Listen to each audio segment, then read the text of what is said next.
My presentation or my issue is not as wide as this was, because youth employment, unemployment is huge. I'm more focused on the business process.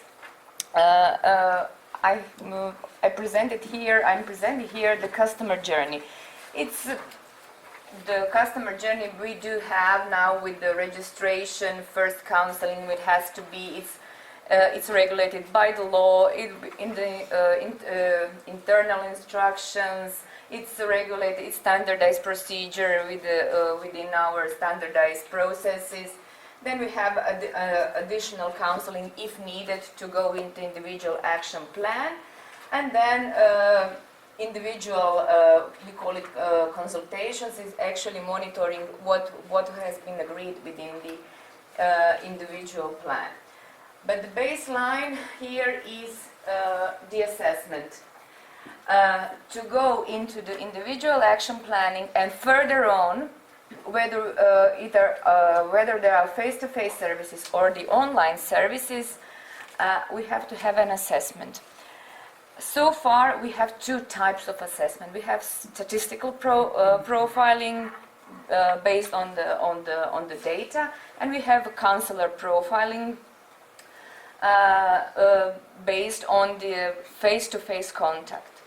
And actually, one of my key question is focused on what is your experience with those. Do you have experience with those two types of profiling? Which is better, which is not?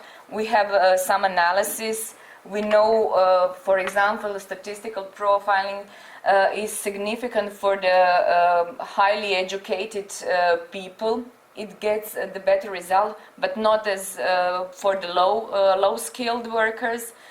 On the other hand, the counselor assessment is more precise within the lower or intermediate level of education than on high, because people with university degree basically are employable. That is one of the issues. The other issue, it is very important for us because after that we decide which path that person should take.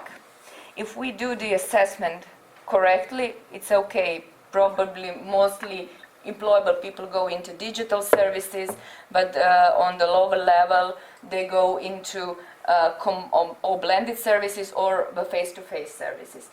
But the thing is, what if both counselor and the statistical profiling did miss? Because statistical profiling is not precise. It is precision of around 70 to 80%, depends on the model. But what we did wrong, because 6 months afterwards we have almost long-term unemployed. In my country we have a very big issue with long-term unemployment, because not only long-term unemployment, very long-term unemployment. I'm talking 3, 5, 7, 10 years. And as the economy have been recovered, more of those people are actually registered still, and the employable people are working. So basically we have to deal only with long-term unemployed and very long-term unemployed. Basically some of them are unemployable, but they have to be there because of some other issues. On the other hand, we have now in the process of full digitalization. It's going to be rolled out in total maybe in 3-4 years. But of course we do have digital services, and now are the digital services, one of my question is, are the digital services acceptable to the lower level of education or low employability?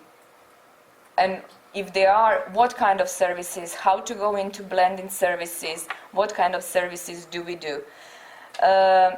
And then the third issue about this assessment is the soft skills or transferable skills assessment. How do you do it? If you are doing it, because now it's an issue. We are member of the European Pest Network, we are members of EURES network, we have to all put the CVs there or vacancies there, and how to, they have some parameters. And now that the ESCO is out now, I think more or less all of us in Europe are going to be implementing that type of competence-based system. So if you are doing it, how are you doing? I know the basic competencies, but what about the soft skills? Who is doing the soft skills assessment? And if they are doing, the clients are doing it as a self-assessment, is it reliable? From my experience, I used to work as a counselor a long time ago, but people overrated themselves. That was my experience. On the other hand, for the employer's customer journey, we don't have customer journey. For the employers, we just have possibilities for employers. And one key issue is why we don't have them is we don't have employer strategy. We have general strategy, but not employer strategy. So basically, employers can choose what they want with us. They are not merged to one of types of services or availability of certain services. But with the employers, we have other issues, and that's they post us lots of vacancy. We have double more vacancies than we have job seekers at the moment. So our main problem is how to deal with the mismatch, because the mismatch is huge.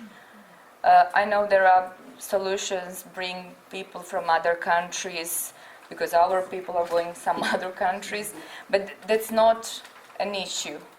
That's not a main solution. What do we do with the existing pool of job seekers? Because not all job seekers are registered with us; they are somewhere else. That the mismatch. And we try to do the trainings and retrainings and so on, but the results are low, very low. They're not acceptable, at least not for us, because we train people for one thing and they go into completely something different, and they return within 15 days to be registered. So that is one of my questions over the employer side of the issues. For the third, I don't have here an issue, I just have an information that we do have organizational learning, type of learning within in-house. We have an in-house learning, or we have a training center where we have different types of trainers who design the programs based on the needs. And as I was listening in the morning, and what I gather is that the bottom-up approach seems to be the most important one. And we have that in the evaluation. We have evaluation of each of self-assessment, actually. It's a self-assessment of each of employee, that they say what do they need. So you design the programs for the next year to upgrade their knowledge.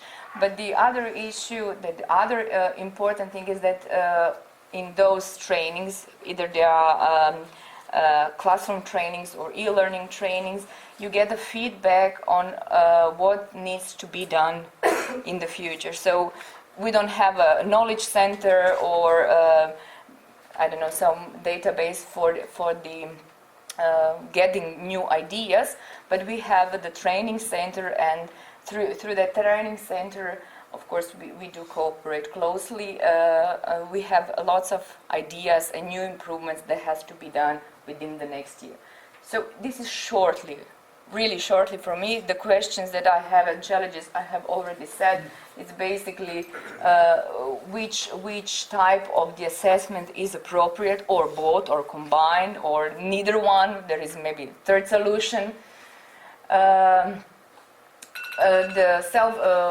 the transferable skills, do the digital services, and then of course with the employers the how to overcome the mismatch. Thank you.